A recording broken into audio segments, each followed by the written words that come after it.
Comment pouvons-nous devenir justes? On peut le lire dans Matthieu 3,15, car c'est ainsi qu'il nous convient d'accomplir toute justice. Jésus a été baptisé, nous a sauvés de tous les péchés du monde. Nous sommes devenus justes, car il a été baptisé et a pris tous nos péchés. Comment pouvons-nous dire que nous sommes sans péché si nous n'avons pas le baptême de Jésus dans nos cœurs? Même si nous croyons en Jésus, même si nous pleurons en pensant à sa crucifixion, toutes les larmes du monde ne sauraient laver tous nos péchés. Non. Même si nous pleurons et nous repentons à ce point, nos péchés resteront en nous. Sainteté à l'Éternel, parce qu'il a enlevé tous nos péchés, par son baptême et son sang, parce que le Seigneur a permis que tous les péchés du pécheur soient transférés sur Jésus, parce que la parole du salut est rapportée dans la Bible. Nous sommes devenus justes par notre foi, malgré toutes nos faiblesses. Nous pouvons donc nous présenter devant Dieu, nous pouvons désormais vivre comme des justes et prêcher l'évangile au monde. Je suis sauvé, tu es sauvé, nous sommes tous sauvés. Nous avons été sauvés selon le plan de Dieu. Sans la parole de l'évangile de l'expiation de nos cœurs, il n'y a pas de salut possible, même si nous essayons de toutes nos forces. C'est comme cette chanson coréenne où il est question d'un amour non partagé. Oh, mon cœur bat rapidement sans raison quand je la regarde, chaque fois que je suis proche d'elle. Je dois être amoureux. Mon cœur bat rapidement, mais pas le sien. Et si je ne suis pas aimé en retour, les gens ont tendance à penser que le salut vient de manière différente, selon que les différences des gens.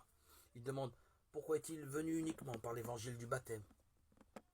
Si le salut ne vient pas par l'évangile du baptême, le salut est incomplet. C'est la seule voie pour devenir juste devant Dieu, car c'est la seule voie pour être entièrement lavé de tous nos péchés. Le salut par l'évangile de Dieu est le don de Dieu pour toute l'humanité.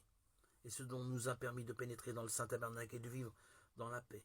Il nous a rendus justes, et nous a permis de vivre, d'être entraînés dans les saintes écritures. À chaque fois que nous allons devant Dieu pour prier, l'évangile nous bénit de son amour. C'est pourquoi le salut est si précieux pour nous.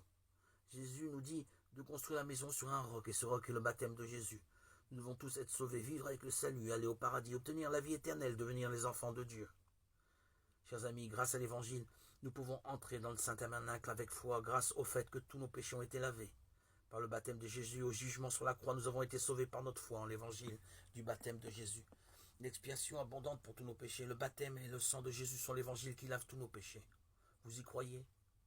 Le véritable évangile est le céleste évangile d'expiation qui a entièrement lavé tous nos péchés.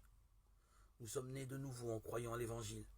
Jésus nous a donné l'évangile d'expiation qui a lavé même nos péchés quotidiens. Louons le Seigneur. Alléluia, merci au Seigneur. L'évangile d'eau et d'esprit, l'évangile de l'eau et du sang est le véritable évangile dont Jésus-Christ a parlé. Ce livre a été écrit pour révéler l'évangile de Jésus. L'évangile de l'eau et de l'esprit. Beaucoup de gens croient en Jésus sans connaître toute la vérité et sont tournés uniquement vers la théologie, le soi-disant théologie philosophique, l'hérésie, la confusion. Nous devons donc retourner au véritable évangile et y croire. Il n'est pas trop tard.